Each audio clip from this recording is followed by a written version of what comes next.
ঘৰ সকলো ভালে আছে। এইকেইদিন বহুত গৰম, সেইবাবে আমাৰ স্কুল বন্ধ দিলে আৰু গৰমৰ মাজত আজি আমাৰ ফুচকা খাবলৈ মন গ'ল। সেইবাবে আমি যেনে এতিয়া ফুচকা বনাই আছে আপোনালোকক অলপ দেখুৱাই দিওঁ বুলি ভাবিছোঁ।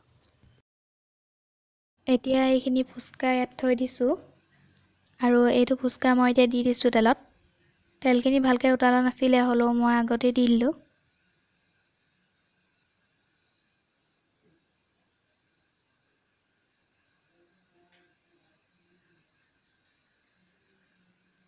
আৰু এতিয়া আমি যেনে অলপ লৰাই দিছে।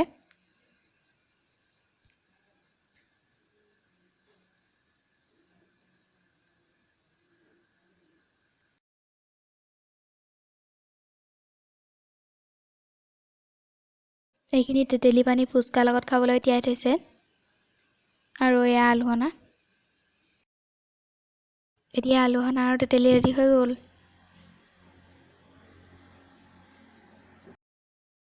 এতিয়া আমি ফুচকা খাবলৈ বহিছোঁ আৰু এয়া ভাইটিয়েও খাই আছে ফুচকা। এয়া আৰু এয়া ৱাচিকেও খাই আছে।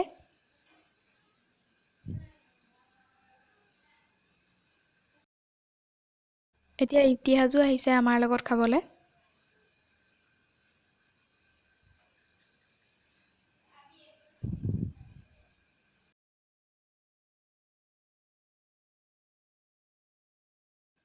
এতিয়া আমি জানতো খাইছে ফুচকা।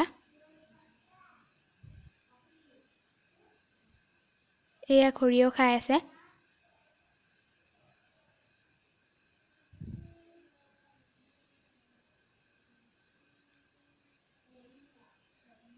এয়া সৰু খুৰীয়েও খাই আছে এতিয়া।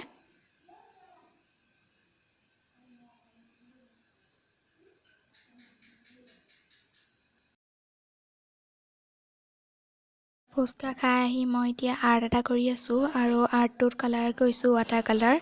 আপোনালোকক অলপ দেখুৱাই দিছোঁ।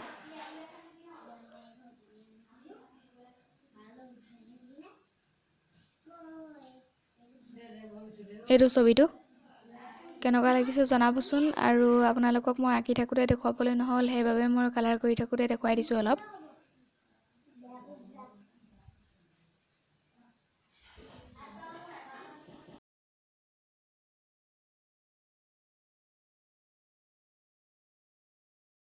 এতিয়া মোৰ কালাৰ কৰি হৈ গ'ল আৰু আপোনালোকক আৰু এবাৰ মই দেখুৱাই দিছোঁ ছবিখন। আৰ্ট কৰি আহিলোঁ আৰু এই ভাইটিয়ে কি কৰি আছে চাওক, বাহিৰত হেলেচ গুটি খাই আছে। এইজোপা হেলেচ গছ ওচৰতে আছে।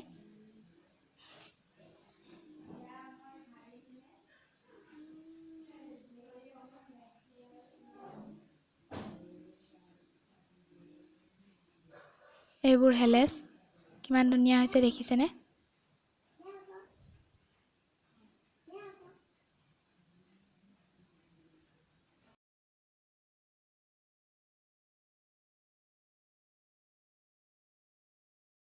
এতিয়া আমাৰ ইতিহাজো খাই আছে হেলেচ গুটি।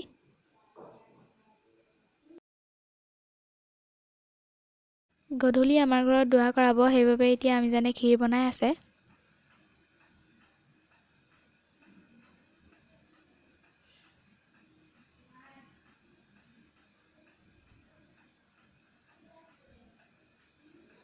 আৰু ক্ষীৰ বনাই হোৱাৰ পিছত এয়া চেৰি আৰু নাৰিকল কাটি থৈছে দিবৰ কাৰণে।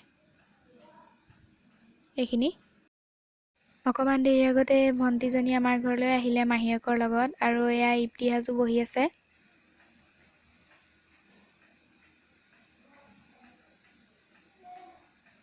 ৱাচিকো বহি আছে আগফালে।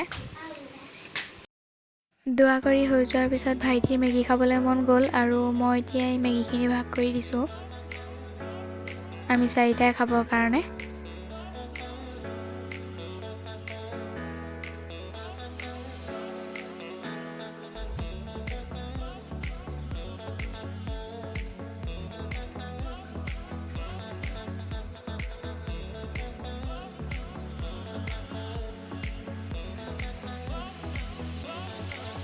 মেগী খাই আহি আপোনালোকক মই দৰকাৰী কিতাপ তিনিখন দেখুৱাবলৈ লৈছোঁ। মই কালি শিৱসাগৰলৈ গৈছিলোঁ আৰু শিৱসাগৰৰ পৰাই আনিছোঁ মই এই তিনিখন কিতাপ।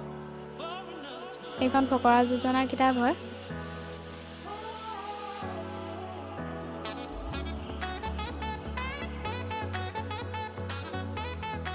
এইখন বিপৰীত শব্দ আৰু সমাৰ্থক শব্দৰ কিতাপ হয়। অসমীয়া ইংৰাজী দুয়োটাই পাব ইয়াত। আপোনালোকৰ ল'বলৈ ইচ্ছা থাকিলে ল'ব পাৰিব।